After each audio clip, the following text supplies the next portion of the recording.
নমস্কার বন্ধুরা, welcome my Dutta house kitchen. আজকের রেসিপি বাঁধাকপির আমলেট কারি।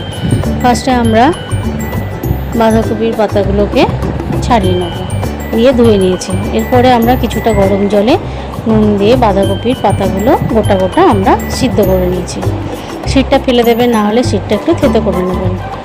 এরপরে আমরা একটু চালের গুঁড়ো, বেসন, নুন, হলুদ, জিরে গুঁড়ো এবং হালকা 1 চিমটি আর কি দেবেন খাবার সোডা দিয়ে ভালোভাবে আমরা মিশিয়ে নিয়েছি। মিশ্রণটা যেন একটু ঘন হয়, না হলে পাতলা হলে এই আমলেট কারিটা হবে না। এরপরে একটা পাতাটাকে ভাঁজ করে নিয়ে আমরা আমলেটের মতন করে নিয়ে লাল লাল করে বেশ ভেজে নেব। দেখুন বন্ধুরা, আমাদের দুটো আমলেট হয়ে গেল। এরপর আস্তে আস্তে আমরা সব আমলেট ভেজে নিয়েছি।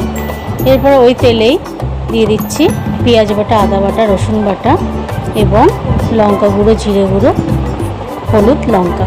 লবণটা একটু কম দেবেন, কারণ যেহেতু আমরা দুবার এই দিয়ে 3বার নুন ব্যবহার করেছি।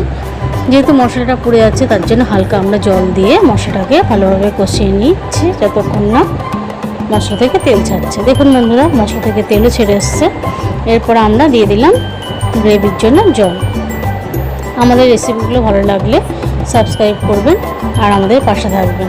আপনারা আমাদের পাশে থাকলে আমরা নতুন নতুন রেসিপি আনতে খুব উৎসাহিত হই।